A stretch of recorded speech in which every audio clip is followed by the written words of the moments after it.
Sianipar, ahli forensik digital. Yang kedua, kami sampaikan juga KR di sana juga kami juga akan mencoba memasukkan pihak akademisi dan ahli-ahli yang sifatnya tidak kita terima. Hari ini kami nyatakan itu tidak kredibel dan tidak akuntabel, bahkan tidak transparan. Jawabannya untuk yang dari luar negeri akan kami pertimbangkan, tapi untuk yang sudah siap dilibatkan dalam gelar perkara. James Green di USA, dia mantan internasional. Saya kira itu menjadi bagian agenda dari KPU. Ya, makasih.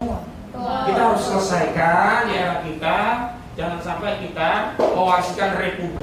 Cukup? Atau ada pendalaman dari Pak Deddy? Satu ini diminta untuk dilakukan gelar perkara khusus, dan itu regulasinya jelas. Tambahan Pak Deddy. Ya. Tambahan Pak. Dari Barreskrim itu, pertama ya kita agak bingung kenapa dia tidak memunculkan ijazah. Kenapa? Saya menduga kalau itu ditampilkan nanti respon. Alasannya tiga hal. Satu, bahwa apa yang dilakukan oleh Barreskrim itu belum final. Gitu. Artinya dia tidak punya kewenangan memvonis tentang asli tidak asli.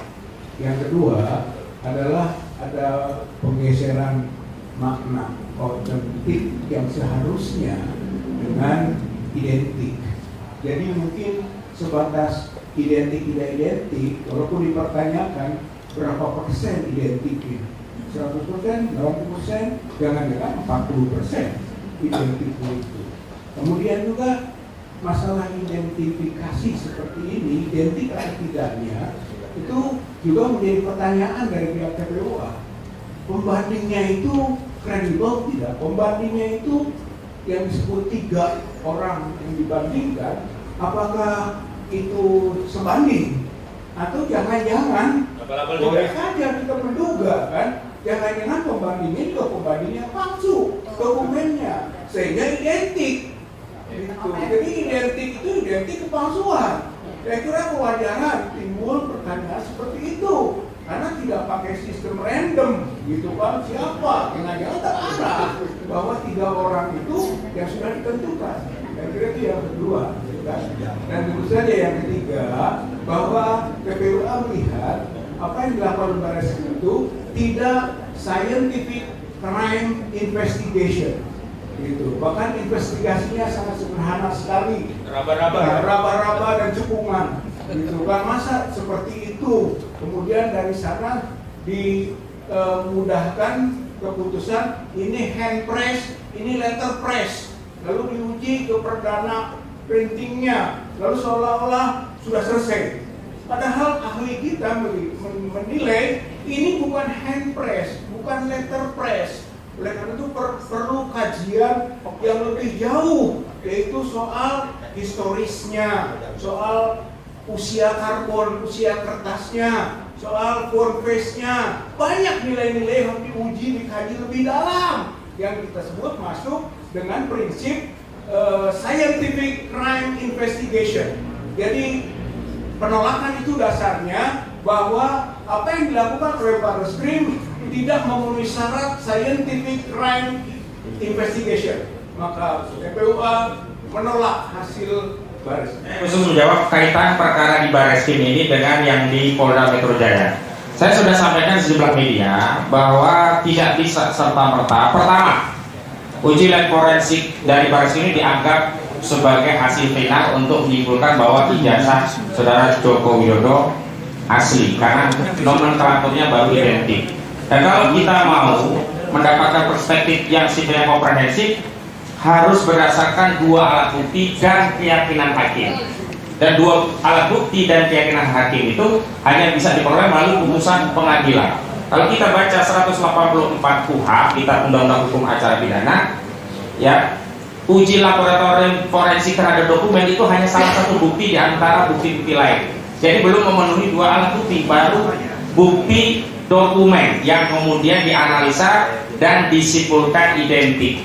Jadi masih banyak bukti-bukti yang lain. Artinya belum bisa dijadikan standar untuk memberikan predikat ijazah saudara Joko Widodo otentik atau asli. Itu yang pertama.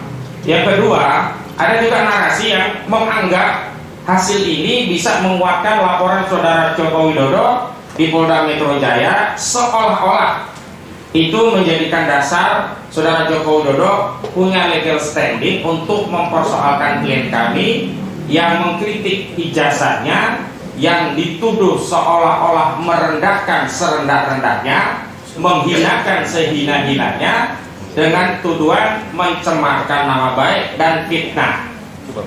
Tapi kami tegaskan bahwa proses di Polda itu berbeda dengan proses di Mabes Polri. Hasil di Mabes Polri tidak bisa digunakan untuk menjadi bukti proses yang ada di Polda. Ingat, institusinya berbeda walaupun sama-sama penegak hukum, prosesnya berbeda. Pertama, institusinya berbeda. Yang satu di Barreskrim, yang satu di Polda. Yang kedua, prosesnya berbeda. Di Barreskrim dasarnya Dumas, pengaduan masyarakat. Sementara di Polda LP. Di Polda itu pro justisia, sudah ada nomor LP-nya. Nah, itu yang berulang kali kami komplain, kenapa kok yang di Barreskrim sampai keluar gelar tentang hasil itu tidak pernah muncul nomor LP, yang ada hanya laporan informasi begitu. Nah, yang ketiga, tentu proses yang ada di Polda kalau mau dilanjutkan begitu, memang barang itu ya harus disita oleh Polda Metro Jaya dan diuji kembali oleh Polda Metro Jaya. Dan dalam pengujian itu kami selaku pihak yang berkepentingan, karena klien kami ya saat ini terperiksa dalam proses di Polda Metro Jaya, kami juga akan masuk untuk dilibatkan dalam proses itu. Dan kembali agar prosesnya nanti bisa transparan, kredibel dan akuntabel, kami juga minta proses di Polda juga melibatkan unsur masyarakat, karena sekali lagi apa yang dilakukan oleh Dr. Rosuryo, Risma Hasyola dan yang lainnya ini sekali lagi bukan untuk dan atas nama kepentingan pribadi, tapi motifnya adalah untuk mencari kebenaran berdasarkan ilmu yang mereka miliki, termasuk tadi menyelamatkan legasi bangsa Indonesia dari sejarah pernah dipimpin presiden tertuduh ijazahnya palsu. Maka ini tanggung jawab kita semua.